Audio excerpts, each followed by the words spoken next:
네, 안녕하세요. 우크라이나가 참 개고생하고 있죠. 뭐 시원시원하게 상황이 풀리는 것도 아니고 미국은 정쟁인데 트럼피스트라고 불리는 공화당 고립주의자들이 좀 야비하게 이 뒷다리를 잡아요. 그래서 참 그렇습니다. 좀. 네. 그래서 결국은 이제 이게 우크라이나가 총알밥이냐, 러시아를 이 약화시키기 위한 뭐 아니면 이게 독립 변수가 될 수 있냐. 그러니까 이제 말하자면 장기적으로 자유공화국이 될 수 있냐. 뭐 이런 기로에 놓여 있습니다. 이 사정을 보면서 우리도 이것과 좀 비슷한 점이 있었거든요. 그래서 그걸 같이 좀 짚어보도록 하겠습니다.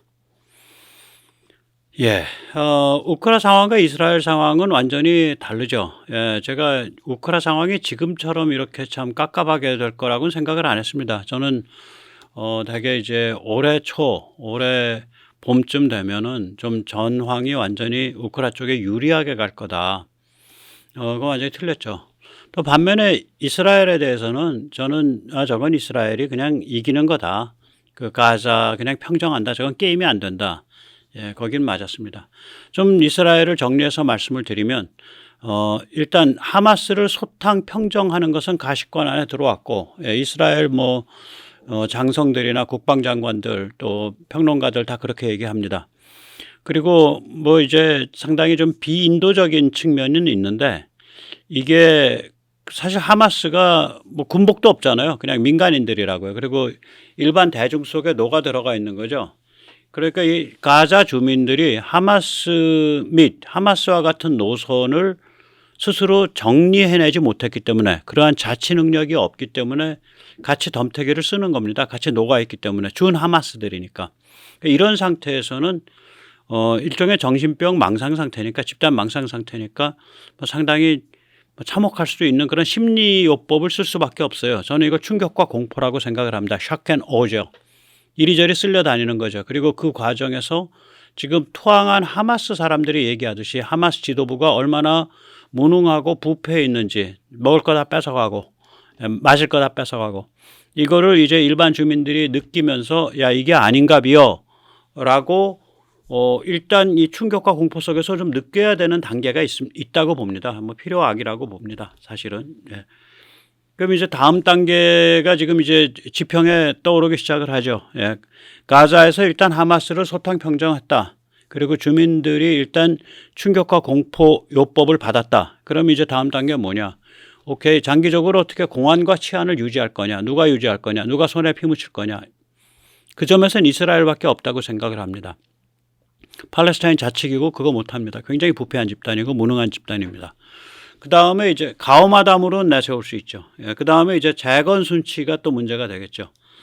예, 이 팔레스타인 사람들이 어디 남의 나라 파고 들어가 가지고 그 나라 뒤집어 엎고 그거 장악하고 이것에 굉장히 능해요. 그것 때문에 이집트가 안 받는 거거든요. 네, 그것 때문에 안 받는 겁니다.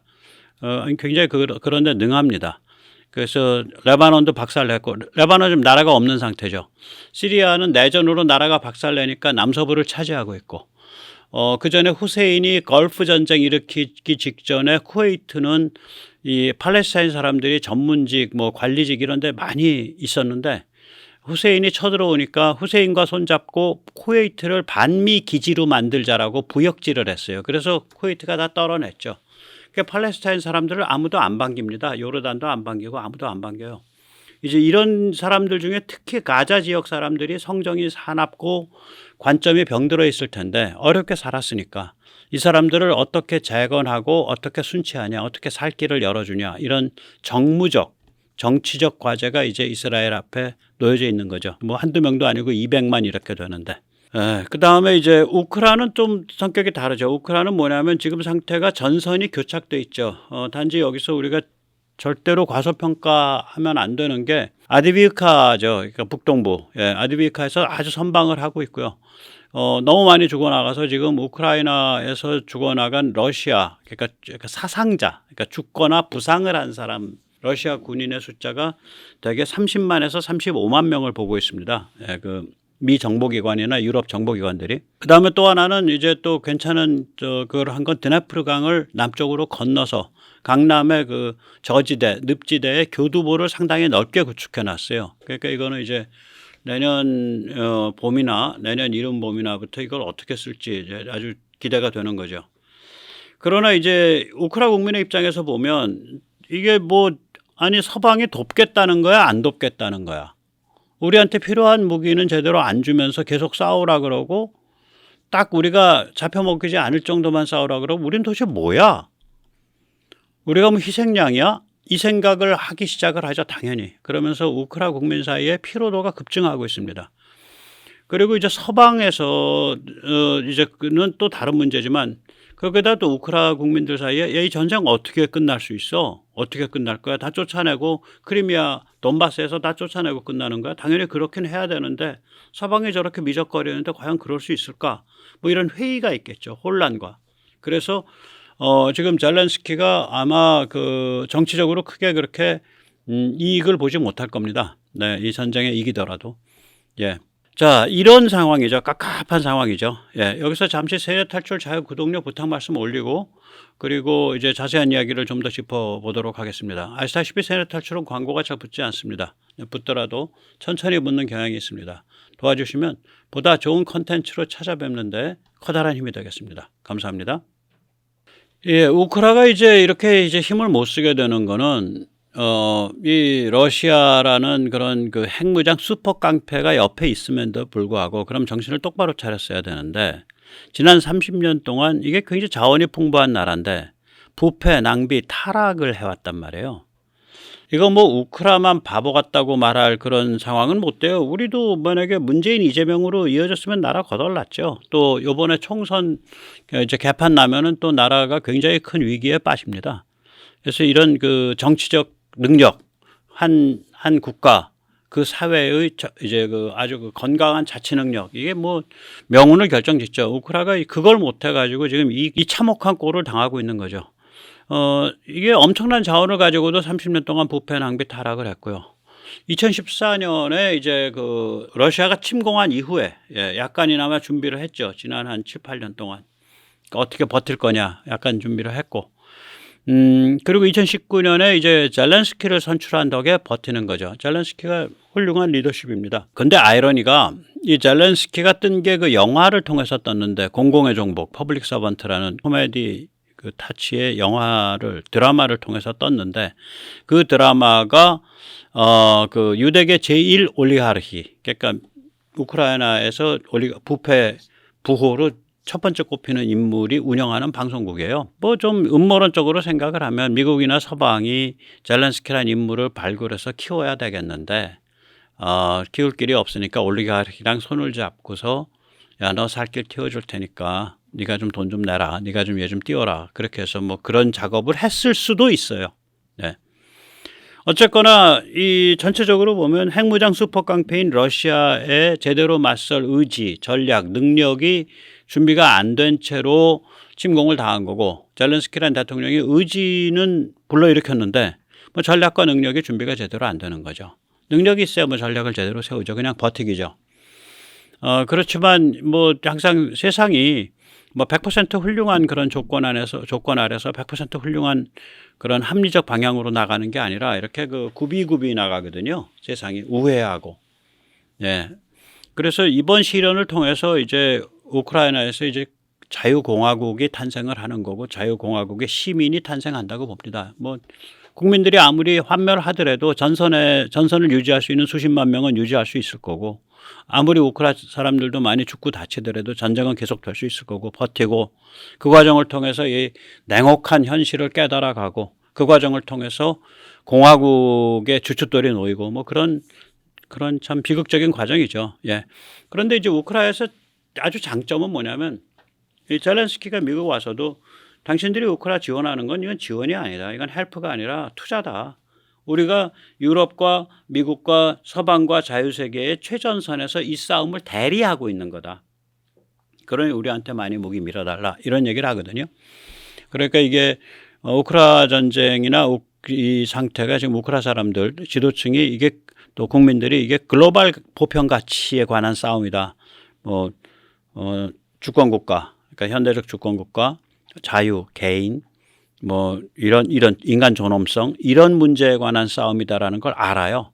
그래서 이 글로벌 보편 가치가 내장돼 있다. 그 전쟁에 그 국가의 공화국의 형성에 이게 굉장히 큰 축복입니다. 한국의 6.25가 그랬거든요. 거기에 글로벌 보편 가치가 내장돼 있죠. 반공이라는 두 글자로 찍히는. 그건 무슨 뭐 구닥다리인 것처럼 그렇게 천덕꾸러기에서 쓰레기통에 처박자 그러고 안철수는 그거에 옆에서 박수치고 돌아다니고. 네. 자, 그런데 이제 이스라엘은 그럼 어떠냐? 이스라엘은 그냥 단적으로 말하면 이거예요. 되게 이제 그게 이제 그 정점이 1973년인데, 그러니까 욤키프르 전쟁. 그러니까 이스라엘은 그거잖아요. 자기들이 나라 없는 상태에서 떠돌이로 디아스포라로 2000년을 살다가 짐승처럼 잡혀 죽었고 600만 명이. 그래서 나라를 만들어야겠다. 그래가지고 이제 그 1910년대 20년대부터 계속해서 이스라엘 유대인 정착존이 그 지역에 늘어갔어요.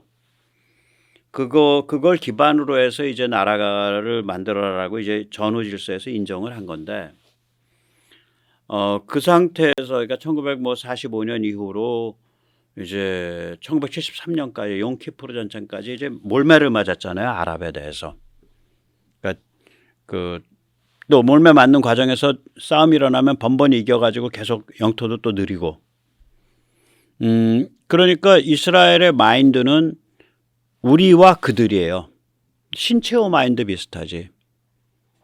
하나님이 선택한 우리와 그들. 이게 사실 밑바탕에 깔려 있는 거죠. 근데 이 마인드가 이제 욤키프르 전쟁, 그다음에 이란 혁명, 그리고 특히 이제 2010년대 들어서서 셰일 혁명이 시작되면서 이게 수그러들어요. 왜 그러냐면 아랍 민족주의가 수그러드니까. 아니 우리가 73년에 제가 어저께도 말씀드렸지만 욤키프르 전쟁 보면 이란 빼고 다 붙어 있어. 아랍권은. 그리고 거기에 쿠바랑 북한도 붙어 있어요. 참전국에. 오지게 다구리 놀라 그런 거예요. 근데 그걸 이겼지. 이겼는데 이게 석유 파워가 무서우니까 이긴 거 다 뱉어내고 딱 다시 웅크렸죠. 욤키프르 때. 전쟁 전 상태로 이스라엘이. 그 전에 6.1 전쟁 때는 다 차지했었는데 욤키프르 때는 딱 뱉어놓고 물러나요. 이게 석유 파워, 오일 파워, 아랍 민족주의가 너무 강하니까. 그리고 나서 이제 그게 또 아랍은 아니지만 페르시아, 이란에서 이제 혁명이 나고 제2차 오일 쇼크가 일어날 만큼 그러니까 사우디와 이란의 석유 그 출하량이 뭐 3분의 1 토막으로 나버리고 이런 상태가 되잖아요. 78년, 79년, 80, 81, 82 이때 그 세계 경제 자체가 아주 박살이 나요. 그게 이제 마지막 고비였어요. 그리고 나서 아랍이 온건화되기 시작하고 온건화되는 게 저기랑 맞물리죠. 셰일 혁명이랑 2010년대부터. 그러면서 PLO가 힘을 확 잃죠. 그 무렵에 이제 아라파트도 죽고. 그러니까 이제 우리와 그들이라는 구도가 한 10년 사이에 굉장히 약화된 거예요. 거기에다가 어떤 유대교, 주데이즘이 또 약화되잖아요. 물론 뭐 헤라디 같은 이런 근본주의도 있고 시오니즘도 있지만 또 동성애도 있고 뭐 무교도 있고 별게 다 있단 말이죠. 그리고 이제 국적으로서 이스라엘은 아랍인들도 많아요. 국적자로는 무슬림도 많아요. 한 10% 뭐 그 정도 될 겁니다. 그게. 그러니까 이스라엘이라는 정체성 자체가 우리가 뭐지? 이게 아직 긍정적인 의미에서 다이내믹하게 정의가 안 된 상태예요. 저 나라가. 긴장이 그냥 우리와 그들이라는 긴장이 꽉 차 있다가 그게 슉 빠진 거예요. 긴장이. 그러니까 이게 어떤 상태가 되냐면은 이런 긴장이 빠지는 상태에서 저기 웨스트뱅크에 있는 팔레스타인들이랑은 어떻게 살 거야.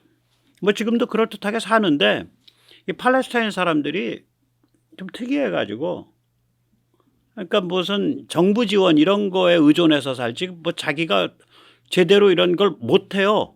능력이 안 돼. 좀 황당한 거죠. 가자는 더 말할 것도 없고 가자는 이제 저거가 완전 장악하고서 테러 기지를 만들었고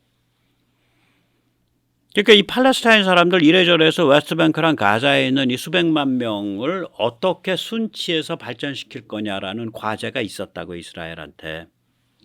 그 과제를 태클할 수 있었던 좋은 시기가 2010년에서부터 한 2014, 5년부터 지난 한 7, 8년 동안이 참 태클하기가 좋았는데 그걸 제대로 태클을 하기는커녕 이스라엘 내부가 완전히 분리돼 버리잖아요. 도덕적 보수주의하고 리버럴하고. 그래서 거의 내전 상태로 가죠. 이번 17 테러 학살 직전에. 그게 이제 소위 이제 사법개혁이라고 되는 이제 이스라엘의 거의 혁명 수준의 그런 저항운동이 일어나는 거죠.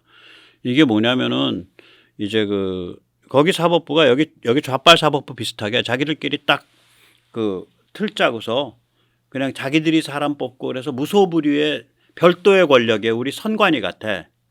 뭐 우리 선관위처럼 간첩스럽지는 않은데 그래가지고 온갖 군데 다 참견해요. 국방부, 모사드 뭐 다 참견해. 그러니까 점점 국가기관의 힘이 약화될 거 아니에요. 그래서 여기 불만이 쌓여가지고 이쪽 이제 이른바 보수, 이른바 우파, 이른바 도덕적 보수주의 이런 데가 힘을 잡고서 이 사법부의 운영 방식을 바꾸겠다고 나섰다가 저 사건이 벌어진 거예요. 그러니까 일종의 준내전 상태였었어요. 17 학살 테러 전에. 오케이, 이제 가자 수습하고 가자 군사평정하고 그럼 다시 저 위치로 또 돌아가는 거야. 그래서 이스라엘이 그렇게 뭐 만만치는 않아요. 예, 그러니까 어떤 한 국가의 아이덴티티가 실종된 상태예요 지금. 뭐 예를 들면 뭐 2010년까지는 아이덴티티가 명확해. 저들과 저들이 우리 죽일라 그러고 우리는 이 하나님이 안배한 우리 땅을 지켜야겠다. 아이덴티티 명확하죠. 국가 아이덴티티가. 그런데 이게 이제 셰일 혁명 나고 아랍이 온건 아랍으로 바뀌고 이스라엘을 둘러싼 대부분의 나라들이 다 이스라엘과 우호적 국가로 바뀌고 요르단, 사우디아라비아, 이집트. 그다음에 옛날 피에로는요. 아랍 민족주의에서 돈을 받았다고요. 지금 카타르가 하마스 유치하듯이 그때는 피에로는 뭐 사우디 어디 다 돈 집어넣었었어. 아주 부패했죠. 그래서 돈 맛을 알아가지고. 아무튼 간에 그런 아이덴티티가 이제 없어진 상태거든. 그러니까 무엇을 위한 국가고 무엇을 지향하는 국가냐라는 거가 지향점과 비전이 상당히 약화되어 있는 상태인데 거기다가 유대교라는 아주 베이직한 아이덴티티도 그동안 많이 쇠퇴를 하고 그런 이제 이스라엘의 그런 이제 그런 상태로 이렇게 왔던 거죠. 그런 상태에서 그냥 하루하루 지내면 되니까 팔레스타인 문제 어떻게 풀어야 되냐 이런 거 생각 안 하고 숙제 미루다가 재앙이 닥친 거죠. 이런 팔레스타인이 힘을 못 쓰는 상태가 됐거든요. 그러니까 그냥 니들은 그렇게 살면 돼. 그냥 원조와 구호품으로 살아. 뭐 니들이 뭐 비즈니스 하는 거 우리 말리지는 않는데 하라고 내버려둬도 하지도 못하네. 웨스트뱅크가 그 꼴이거든요. 자치 능력이 없어요. 지금 대통령이라고 하는 웨스트뱅크의 수장이죠. 아부 아바스. 그 불법 수장이에요. 정통성 없어요. 2005년인가 2006년에 당선됐죠. 2005년에 당선됐을 거예요. 웨스트뱅크는 그래도 시군구 투표는 있어. 국회의원 투표도 없고 대통령 선거도 없어요. 이스라엘이 못하게 말린 것도 아니고. 국가를 형성할 힘이 없는 거죠. 자치 능력이 없는 거지. 웨스트뱅크의 팔레스타인 자치기구가 자치 능력이 없는 거지. 팔레스타인 어서리티가 없는 거예요. 뭐 가자는 완전히 테러 기지로 그동안 변모했고 2006년 이후로. 그러다 이번에 사고 난 거죠. 그러니까 이 문제 팔레스타인이 근본적으로 자치 능력이 결여돼 있는데 또 저게 악이 받쳐 있고 아주 이상한 과격 행위를 하는 이런 자들이 한 300만 뭐 400만 되는데 이거 어떻게 해결해야 돼? 이 문제가 이스라엘이 안고 있는 문제예요. 근데 그거를 뭐 이제 아랍 민족주의 시들었고 아랍 왕가들의 돈이 피엘로나 팔레스타인으로 안 흘러가고 기껏 흘러가 봐야 뭐 저 1000km 떨어진 이란에서 조금 흘러 들어가고 뭐 이대로 그냥 살면 되네. 이러다가 요번 사건 터진 거죠. 그래서 저는 지금 그 정신적인 그 절절함, 정신적인 그 숭고함이나 레벨로 보면 우크라에 오히려 점수를 줘요. 이스라엘보다. 이스라엘은 저 넘어야 될 그 맞습니다. 저 섬찟한 저 흰 꽃갈에 빨간 옷 입고 어떻게 저렇게 시위를 하냐고요. 그 저거 보고 있으면은 그 저기 뭐야 뭐 아니 사법개혁에 반대하는 건 좋아. 뭐 그것도 말이 돼. 사법부가 그렇게 그 강력한 그 자체 충원, 자체 결정 구조를 가지고 온갖 군데 다 코 들이밀고서 법 했냐 안 했냐 다 자기들 나름대로 율사의 관점에서 세상을 저렇게 빨간 옷 입고 저거 뭐야 도대체. 마치 저기 박근혜 대통령 저기 그 탄핵 시위 붙을 때 그 저승사자라 그래가지고 검은 도포에다가 검은 갓 쓰고 밤중에 돌아다니는 것들. 아유, 그거랑 똑같은 거죠. 마인드가 이상한 거죠. 저기 그 이른바 저 리버럴들도 굉장히 이상한 거죠. 그래서 우크라가 지금 궁지에 좀 몰려 있지만 냉정하게 따져보면 이래요. 지금까지 미국이 지원한 무기가 약 350억 달러쯤 됩니다. 미 국방비의 4%쯤이라고들 얘기를 해요. 그거 지원해가지고 미군 한 명도 안 죽은 상태에서 핵무장 슈퍼깡패의 비핵무기, 러시아의 비핵무기의 40에서 45%가 소진됐고요. 러시아 군인이 약 35만 명이 사상자가 났고요. 러시아의 정치 불안에 큰 뿌리가 씨앗이 지금 심겼다고요. 그런데 이제 이 와중에 이제 미국에서 지금 아주 추잡한 형태가 벌어진 거죠. 아까 말씀드렸듯이 이제 이른바 트럼피스트하고 불리는 그 중에서는 굉장히 악질적인 매트 가이즈 이거 발언하는 거 보면 얘는 거의 러시아 간첩이에요. 매트 가이즈는 그 성 스캔들 있죠. 매트 가이즈는 뭐 이제 그런 식이지. 뭐 우크라 충분히 우리가 도왔지 않냐. 이제 죽든 살든 자기들이 알아서 해야지 왜 우리가 계속 돕냐. 그렇게 얘기를 하고 또 머저리 테일러 그것도 아주 악질적이고 바보스러운 애고요. 그리고 지금 이제 그 하원 의장 맡고 있는 공화당 거기도 좀 문제가 있죠. 뭐 태연하게 나는 우크라 지원합니다. 그런데 우크라 계속 할게요. 엊그저께도 젤렌스키 만나서 그랬어. 그런데 공화당 애들이 저기 국경 문제를 안 풀어갖고 우크라 못 도와주겠네요. 이런 이상한 얘기를 해요. 우크라를 지원하냐 마냐라는 글로벌한 문제하고 국경 이민이라는 국내 정책의 문제를 같이 묶었어요. 거기다 더 황당한 건 뭐냐면 국경 이민 문제를 이렇게 풀자라는 공화당 안이 없어. 그래 놓고 말로는 국경 이민 문제에 대한 의결과 우크라 지원을 한 패키지로 의결해야 된다 그래. 오케이, 의결하려면 안이 있어야 될 거 아니야. 자기들끼리 안을 못 만들어요. 그 뜨거운 감자니까. 황당하다니까. 그걸 하원 의장이라는 자가 그런 짓을 해요. 그러니까 이거를 그냥 의결을 붙이면 우크라 지원으로 통과가 됩니다. 그런데 저 바이든 저 나쁜 민주당 저 썩어 빠진 타락 글로벌리스트들이 말이에요. 우리 미국을 망가뜨리고 있습니다. 네. 미국의 우리 납세자들의 돈을 갖다가 우크라에 펑펑 퍼주고 그걸 관리 감독도 하지 않을 뿐만이 아니라 지금 국경 정책과 이민 정책을 개판으로 조져서 지금 미국이 무너지고 있습니다. 그러니까 우리가 투표를 하게 되면 의회가 투표를 하게 되면 우크라 지원과 이민 국경에 관한 정책을 같이 하나의 안건으로 놓고 완샷을 해야 됩니다. 여기 이제 두 가지 문제가 있죠. 우선 하나. 미국이 지원한 돈의 90%가 미국 안에서 집행됐어요. 썩어 빠진 구닥다리 하이마스 180km밖에 안 가는 거. 그거 장부가 계산해가지고 미국 안에서 지원해서 업체가 가져갔어. 혹은 그런 식이야. 혹은 미 국방부가 가져갔어요. 그 돈을. 지원금에서. 대부분의 무기들이 오래돼서 폐기 처분해야 될 무기들이에요. 미국이 지원한 것도. 하이마스 그거 신형이 아니죠. 한 20년만 돼도 20년 전 것만 해도 300km 가거든요. 중고는 훨씬 전 거 180km 가는 거 주고 있어요. 하이마스 미사일.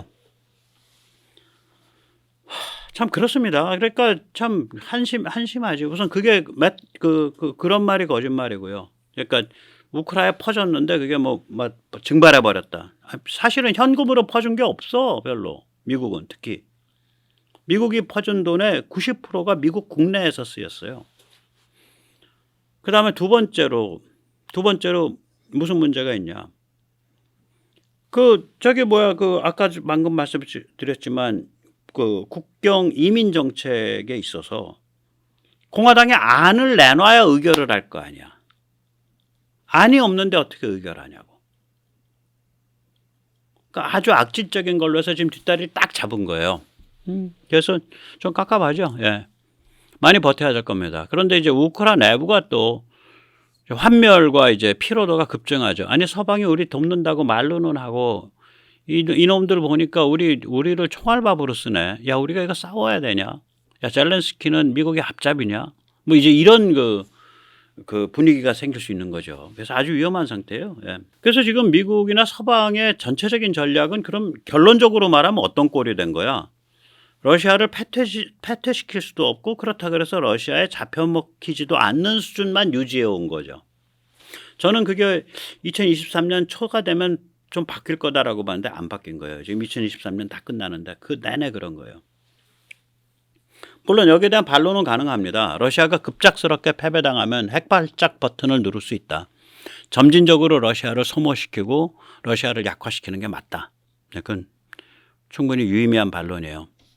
근데 이제 문제가 있는 거지. 그러면 우크라 국민의 피로도와 환멸이 축적되는 거죠. 야, 우리가 총알밥이냐. 또 미국과 유럽 국민들의 혼란과 피로도가 축적되는 거지. 혼란되죠. 야, 저거 우크라 도와가지고 지금 러시아 물리치겠다는 거야? 아니면 우크라를 러시아에 내주겠다는 거야? 헷갈리는 거지. 예. 그래서 너무 재주를 많이 부리고 있어요. 예, 너무 재주를 많이 부리고 있어요. 좀 더 단순해져야 될 것 같아요. 네.